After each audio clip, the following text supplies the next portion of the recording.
つるくんです。今回ご紹介するのは寿屋さんから発売された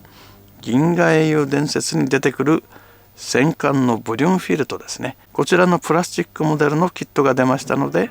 ご紹介いたします。銀河英雄伝説といえば小説やアニメで有名だと思うんですが、過去のアニメ作品と違って近年映像化されたものは戦艦が手書きから CG の方になって、かなりですね動きのある迫力のある表現になっていたと思います。また昔のブリュンフィルトを知っている方は、下が出っ張ってるようなデザインだったと思うんですけど、それがスラッとしたデザインに変更になってますんで、ちょっと違和感を覚えるかもしれません。ただですね CG で表現されたブリュンフィルトはかなり美しい戦艦として描かれています。個人的にもですねプラモデル化されてとても嬉しいキットになっています。では早速ですね箱の方を見ていきたいと思います。箱の表紙の方はブリュンフィルトのイラストの方ですね。横の方はプラモデルのそれぞれのアングルの写真が載っています。こちら側はスタンドがついているような写真が載っています。こっちは表紙と同じ絵が載ってますね。では早速箱の方を開けていきたいと思います。それではオープン。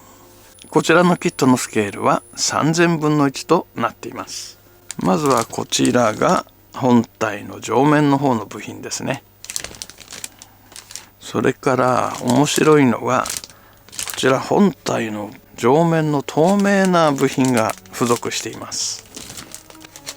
それから本体上面の内部メカの方ですね。こちらのパーツになります。あとはだいたい後部の部品ですかね。こちらも後部本体の部品かな。白を基調とした戦艦なので、ほとんどの部品が白色になっています。これ本体の下側ですね。台座のパーツは2つに分かれています。白が基調ではあるんですが、こういった色違いのパーツも入ってますね。エンジンの噴射口とかそこら辺ですかね。あとはビニールに入ったマニュアルと金色のデカールの方が入っています。久々の宇宙戦艦のプラモデルということでちょっと期待をしております。では早速組み立てていきたいと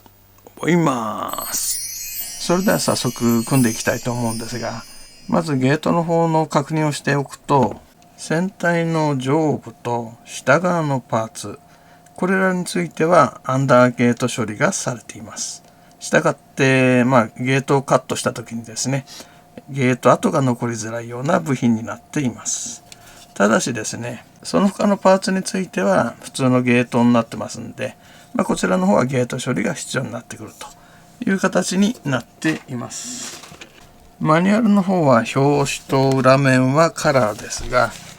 中自体は基本的にモノクロになっていて、一番最後の方に塗装ガイドとデカールの貼り付け位置が載っています。デカールの方は先端にですね紋章のようなデカールを貼るというだけになっています。塗装ガイドの方なんですが、例えばホワイトとオフホワイトって書いてあるんですけど、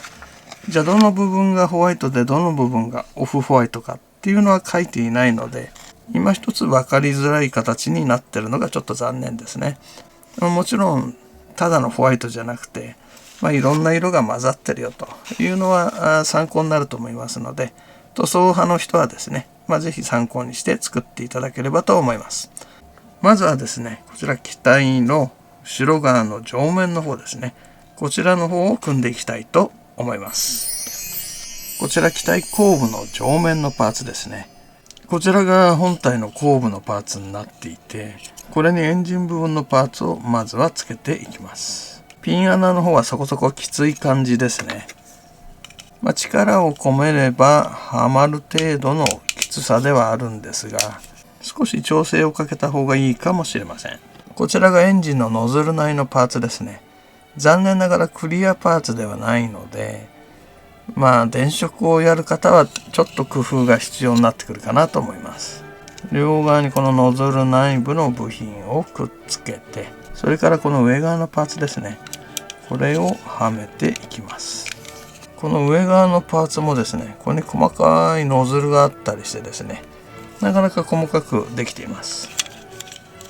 ちょっと噴射口の方がすぼまっているので、中のパーツを後からはめるというのは無理そうです。それからこちらのエンジンノズルのパーツですね。これをここにはめますと。こちらのノズルの方もですね、クリアパーツではないので、電飾職人泣かせという感じになってますね。それから、こちらのパーツですね。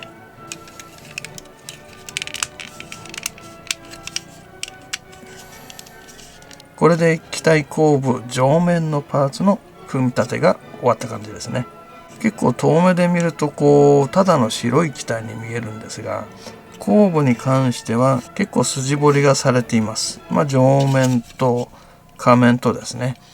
ここら辺は墨入れをすると結構はっきりしてきていいんじゃないかと思います。形状の方が曲線が多くてですね、かなり複雑な形状をしてるんですね。そこら辺をですね、細かく再現しているというところで、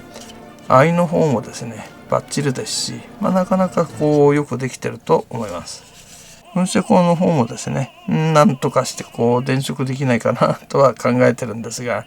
なかなか難しそうなところではあります。この合わせ目のところのへこんだところとかね、部品数はそれほど多くないんですが、細かいディティールをうまく再現しているという感じになっています。こちら機体の後ろ側の上部ですね。この部分に部品の方を追加していきたいと思います。まずですね、下側の部品ですね。こちらが船体の下側の部品になります。ブリオンフィルトを映像で見た方はかなり印象的だったと思うんですが、この回転部分ですね。これが別パーツになってます。この回転部分が結構部品が凝ってて、4つの部品をそれぞれ上下左右からはめて、1つの円盤型にしていくというやり方をとっています。そのおかげでこの凹凸が揃った円盤になっているという感じですね。なかなかこだわりのあるパーツ分けになっています。これをこの回転部分にはめます。一応ギミックの一つとしてこれが回転するよという風になっています。でこれをですね、先ほど作ったパーツにはめていきます。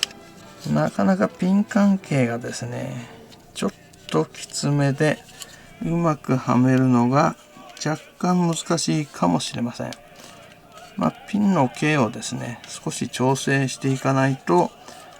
スパッとははまらないイメージですね。それからこちらの上面の方ですね、船体上面の内部パーツの方をはめていきます。こちらの方もですね、少しはめるのに調整が必要かなという気がします。これなんで内部パーツが用意されてるかっていうと、この機体上面の方ですね、これが設定上ですね、流体金属というものになっています。この内部メカから流体金属を通して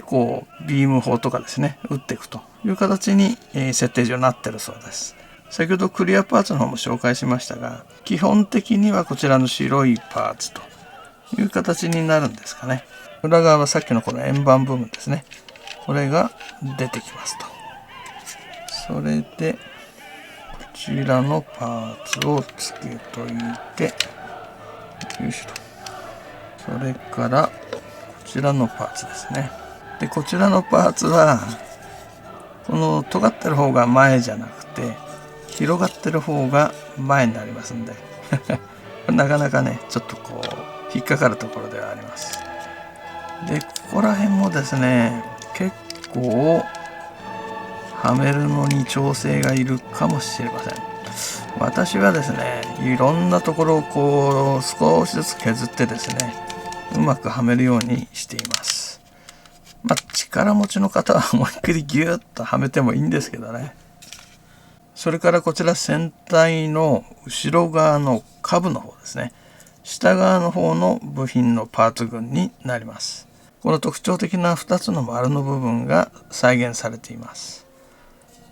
で、横にはクリアパーツですね。正面の方にもクリアパーツを使用することができます。この部分もですね、かなり細かいパーツの積み重ねになってます。例えばこのへこんだところの内部が再現されていたりとかですね、こういったクリアパーツの内部が再現されていたりとかですね、こういった狭いところの内部もですね、ディティールがちゃんと再現されています。これ組んだ人はわかると思うんですが、すごいパーツ割りがうまいんですね。で、複雑な形状を再現しつつ、細かいディティールも再現しているということで、なかなかですね、このパーツ割りの素晴らしさっていうのを、組んでて感じました。で、こういったところは色分けのパーツですが、実際には塗装していくとかなり見栄えがしてくる部分ですね。これをこの本体の後ろにはめていきます。ここら辺のピンが結構ぶっとくとですね、なかなかに調整が難しかったですね。これを調整していかないと隙間がどうしてもね出てしまうんで、なかなか調整が難しかったという感じですね。無理やり押し込むっていうやり方もあると思うんですけど、機体を傷めずに組むっていうのはなかなか難しいところもありましたね。で、これで一通り組み終わった感じですね。横から見るとかなり細いディティールですね。で、ここら辺が出っ張ってるのは前のデザインと同じような感じになってますね。上から見た時にこの部分が流体金属になってますよと。で、この部分はクリアパーツもありますよと。ただし実際には半透明っぽくしなきゃいけないんで、クリアパーツの方も透けないようにですね、何らかの塗装か、もしくはこすって少し半透明っぽくするかですね、そこら辺が非常に難しいところだと思います。